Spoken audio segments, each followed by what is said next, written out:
Sophie Vass, développeur chez Léa depuis novembre 2020. Je suis spécialiste en Vue.js, je suis passionné par le JavaScript et à mes heures perdues, je fais un peu de musique. Jérémy, développeur web. Donc je suis chez Léa depuis novembre 2020. Donc voilà. Je suis d'abord diplômé en web marketing. Étant employé dans la fonction publique territoriale depuis 13 ans, en fait, j'ai voulu faire une reconversion professionnelle. Et j'ai été développeur en 2016. Pour être développeur web et pour découvrir un autre monde de ce que je voyais auparavant. J'ai fait plein de petits projets, du freelance. Et donc voilà, je me plais actuellement dans ce que je fais. J'ai travaillé à l'ambassade de France en Espagne pendant 2 ans. Et je suis arrivé ici à Lille après mes 3 ans en Espagne où j'étais développeur.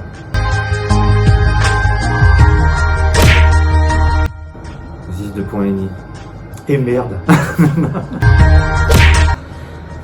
Alors la journée, je me réveille, je prends un café chez moi, je prends mon vélo pour aller au travail, donc 20 minutes de vélo dans le Vieux-Lille, c'est super. Quand j'arrive, je fais le daily avec l'équipe. Mon rituel, le café le matin. Je prends mon café, deuxième café ensuite, j'avais beaucoup de café. Donc là, en général, je mets à jour le repo des développeurs et je commence ma tâche pour la tâche de la journée. Une journée on ne met pas en production. Une bonne journée pour moi, c'est quand j'arrive à faire atteindre mes objectifs, de faire plusieurs tâches dans la journée. Mettre en production.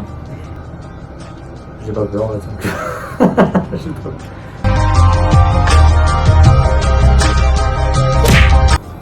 Alors, je prends des petites couleurs, et je prends des petits carrés et je fais une page qui permet aux gens de recruter plus facilement.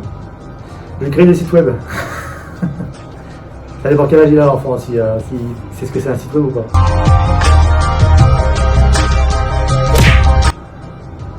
Sans équivoque, le vendredi.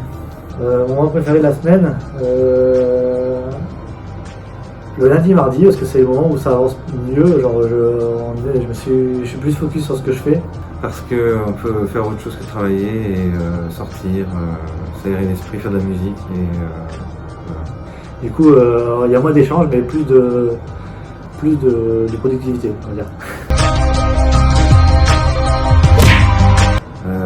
Ça dépend, il y a les bons devs et puis il y a les mauvais devs. Donc un bon dev, c'est quelqu'un qui sait qu'il ne sait pas, mais qui sait un petit peu quand même pour pouvoir aider les autres à monter en compétence.